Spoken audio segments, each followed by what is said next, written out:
사망을 이긴 주 교회 머리라. 제사 받은 주 함께 살리라. 주 부활하셨네.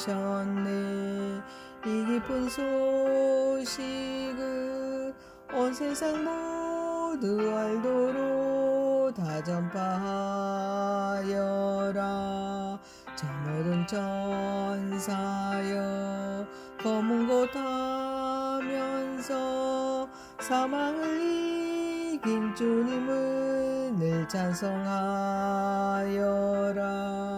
하늘에 오른 주 영원히 계시사 온 교회 성도 위하여 늘 기도하시네. 아멘.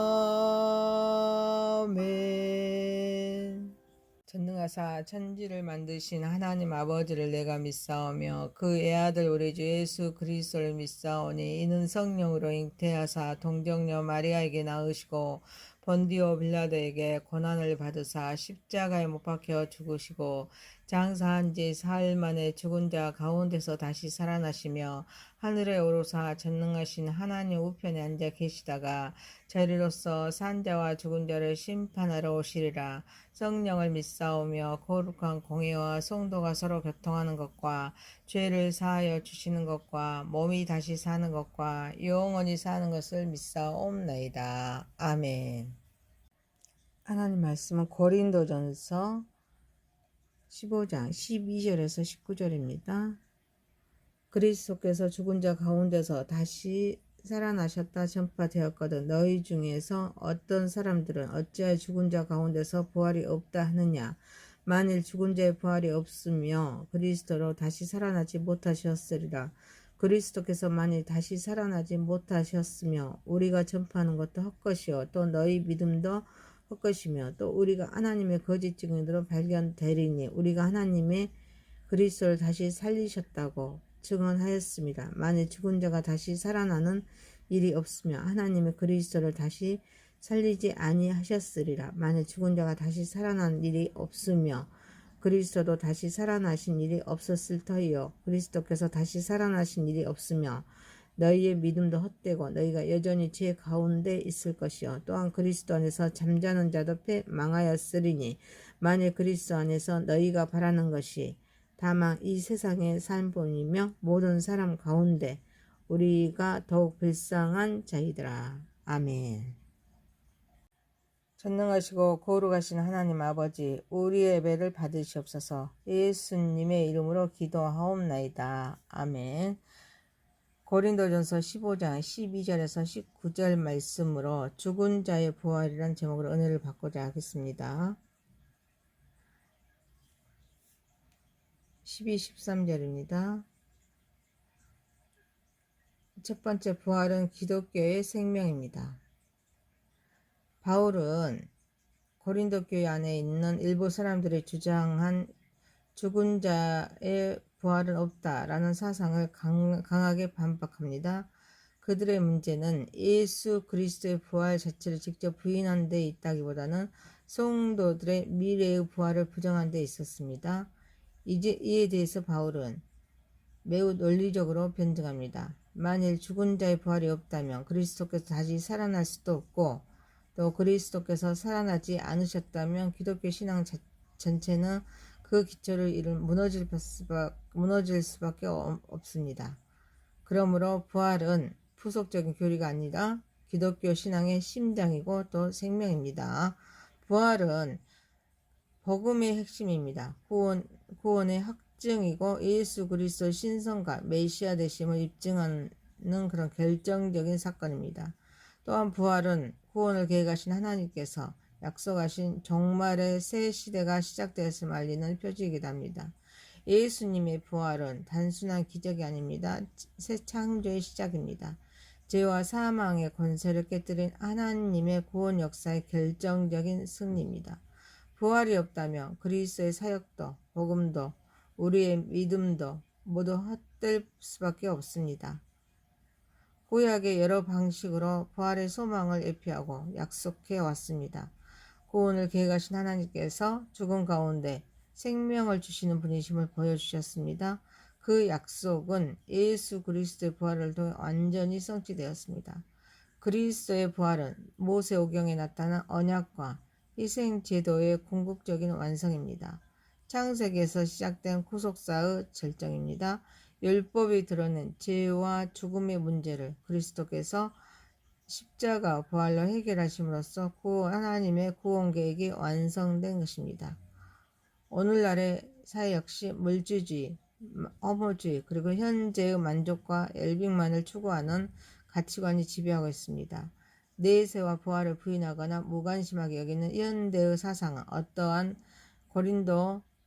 고린도 교회가 직면했던 문제와 크게 다르지 않습니다. 그러나 성도는 단순히 예수님의 가르침을 따르는 사람이 아니라 부활하신 그리스도와 연합하여서 이 생명 안에서 살아가는 사람입니다. 부활은 과거에 일어난 그런 역사적인 사건일 뿐 아니라 오늘 우리 안에서도 역사하는 능력이면서 또 장차 완성될 영원한 소망입니다. 사랑하는 성도 여러분, 그러므로 우리의 부활 신앙 위에 굳게 서서 어떤 상황 속에서도 낙심하지 말아야 합니다. 부활의 소망을 가진 자답게 하나님께 충성하고 이웃을 섬기면서 복음을 전하는 선교적인 삶을 살아야 될 줄 믿습니다. 부활하신 주님이 살아 계시기에 우리의 수고와 헌신은 결코 헛되지 않습니다. 우리의 삶은 영원한 하나님 나라를 향해 나아가는 소망의 여정이 됩니다. 부활신앙으로 오늘을 살아갑니다. 부활의 소망으로 내일을 바라봅니다. 부활하신 그리스도를 증거하는 삶을 살아감으로 하나님께 영광 올려드리는 저와 여러분이 되시기를 소망합니다. 두 번째입니다. 부활 없는 믿음은 헛되다. 14, 15절입니다. 사도 바울은 본문에서 그리스도의 부활이 없다면 맞이하게 될 참혹한 영적인 파산을 경고합니다. 만일 그리스도께서 다시 살아나지 않으셨다면 사도들이 전한 복음은 헛된 예침에 불과합니다. 성도들의 믿음 또한 아무 근거 없는 맹신이 되고 맙니다. 더 나아가서 하나님께서 예수 그리스도를 다시 살리겠다고 담대히 증언하던 사도들과 전도자들은 모두 하나님에 대하여 거짓 증언을 한 자들, 곧 거짓 증인으로 드러나게 됩니다. 바울은 이러한 논증을 통해서 부활이 단순한 교리의 한 부분이 아니라 기독교 신앙 전체를 지탱하는 핵심 기동임을 강조하겠습니다. 부활은 기독교 신앙의 선택사항이 아닙니다. 전립의 기초입니다. 부활이 없는 기독교는 아무리 도덕적이고 고생하면서 아름답게 보일지라도 결국 실체 없는 종교적인 신기루에 불과합니다. 복음의 능력도, 구원의 확신도, 영생의 소망도 모두 그리스도의 부활에 세워져 있기 때문입니다. 따라서 부활은 기독교 신앙의 후속적인 교리가 아니라 복음의 심장이면서 교회를 교회되게 하는 생명입니다. 오늘날 현대 사회는 물질주의, 실용주의, 또 상대주의가 지배하는 시대입니다. 많은 사람은 지금 행복하면 된다라는 가치관 속에서 살아갑니다. 이러한 분위기 속에서 교회 안에서도 실질적으로 부활을 부인하는 삶의 모습이 나타나곤 합니다. 입술로는 부활을 믿는다고 고백하지만 죽음 앞에서는 세상 사람들과 동일하게 절망하고 영원한 가치보다 현세의 성공과 안락만을 추구하면서 그것은 삶으로 부활을 부인하는 것과 다르지 않습니다. 진정한 부활신앙은 단순한 지적인 동의가 아니라 삶의 방식과 가치관을 변화시키는 능력이 되어야 합니다. 그러므로 우리는 날마다 자신의 신앙을 점검해야 합니다. 내가 예수를 믿는 목적이 단지 이 땅에서 평안과 문제 해결, 성공과 축복만을 얻기 위한 것인지 아니면 죽음을 이기고 영원한 생명을 주신 주님을 따르기 위한 것인지를 기도 가운데 살펴보아야 합니다. 또한 직장과 가정, 교회와 사회 속에서 머물 말로만 신앙을 고백하는 종교인이 아니라 부활의 소망을 가진 참된 증인으로 살아가야 합니다. 손해와 어려움, 심지어 죽음의 위협 앞에서도 담대함과 정직함을 잃지 않는 삶이야말로 부활을 믿는 사람의 모습입니다. 아울러서 우리의 시간과 재정, 관심과 열정을 영원한 가치 우선으로 투자해야 합니다. 하나님의 말씀의 묵상과 기도, 예배와 섬김, 이웃 사랑과 복음 전파, 그리고 영혼 구원의 사역의 삶의 우선순위를 두어야 합니다. 왜 그렇습니까? 그리스도께서 참으로 부활하셨고 지금도 살아계시기 때문입니다. 사랑하는 성도 여러분, 결국 부활은 단순히 과거에 일어난 사건이 아닙니다. 오늘을 살아가는 성도의 삶을 결정하는 능력입니다.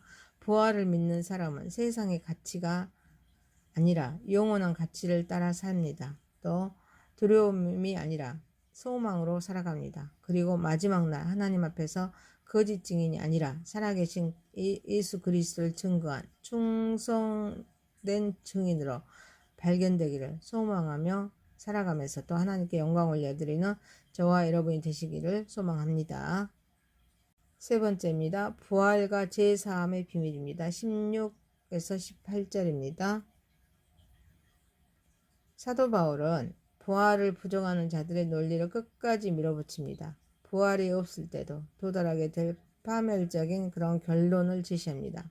만일 죽은 자의 부활이 없다면 그리스도께서 살아나지 못하셨을 것이고 그 결과 성도들의 믿음은 아무런 효력도 없는 헛된 믿음이 되고 맙니다.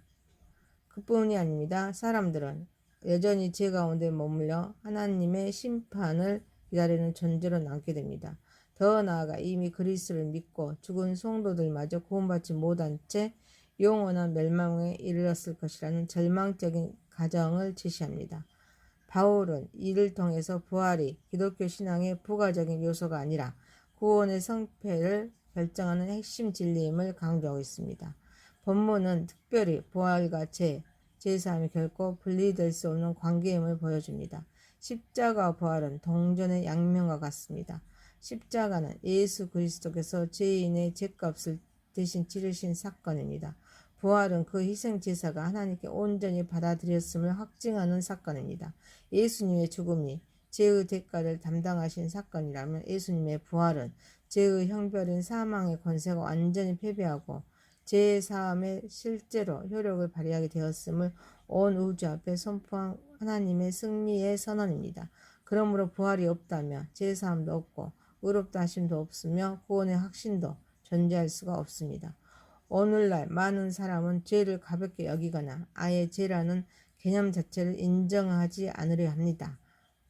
그러나 성경은 인간의 가장 근본적인 문제가 죄이면서 죽음은 그 죄의 결과라고 분명히 가르칩니다. 따라서 그리스도의 부활은 단순히 죽음을 이긴 사건이 아닙니다. 죄의 문제까지도 완전히 해결되었음을 보여주는 하나님의 결정적인 선언입니다. 부활은 하나님께서 그리스도의 대속 사역을 인정하셨다는 증거입니다. 죄인을 향한 구원의 문이 활짝 열렸다는 복된 소식입니다.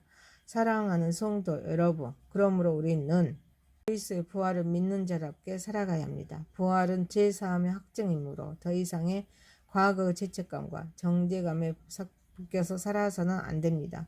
또한 부활 생명은 반드시 거룩한 삶으로 나타나야 합니다. 날마다 회개와 순종을 실천해야 합니다. 죽음은 인생의 끝이 아닙니다. 부활의 영광으로 들어가는 문이기에 죽음을 두려워하기보다는 영원한 소망 가운데 살아가야 합니다. 또한 세상은 여전히 죄와 죽음의 문제 속에서 방황하고 있으므로 제3과 영생의 길이 되시는 예수 그리스도의 복음을 담대하게 전함으로 하나님께 영광 올려드리는 저와 여러분이 되시기를 소망합니다. 네 번째입니다. 부활은 영원한 소망입니다. 19절입니다. 본문은 만일 그리스도 안에서 우리의 소망이 단지 이 세상의 삶에만 국한된다면 우리는 모든 사람 가운데 항상 불쌍한 자가 된다고 선언합니다. 이는 부활과 영원한 생명에 대한 소망이 없다면 그리스도인의 삶은 궁극적인 의미와 목적을 상실하게 됩니다.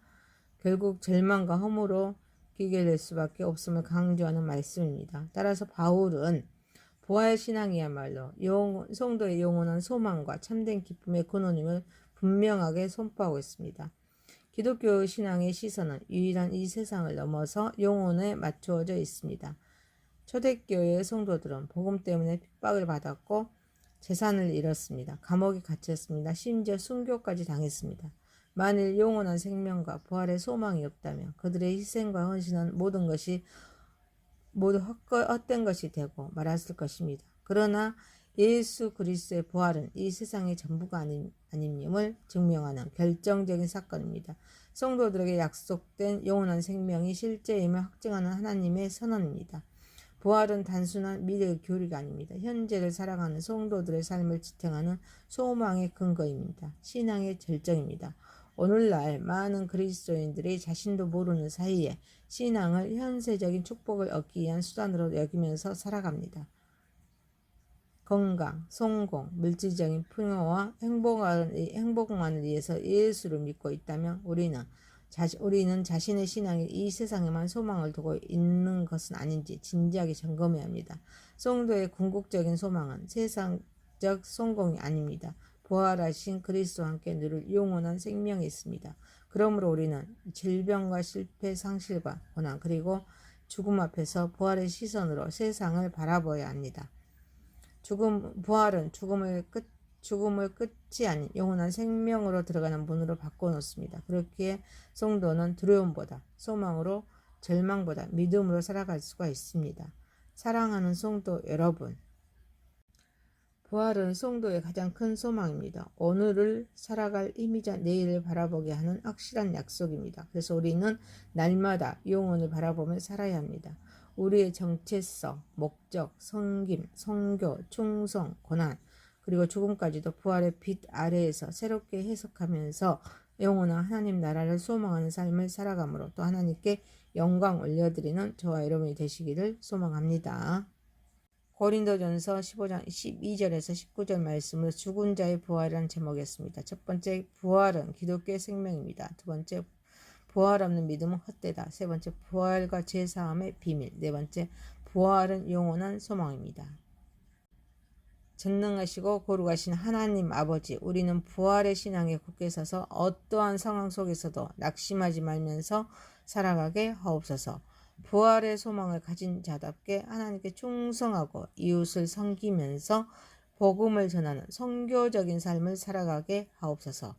부활 신앙으로 오늘을 살아가면서 부활의 소망으로 내일을 바라보고 부활하신 그리스도를 증거하는 삶을 살아가게 하옵소서. 부활을 믿는 자로서 세상의 가치가 아니라 영원한 가치를 따라 살면서 두려움이 아니라 소망으로 살아가게 하옵소서.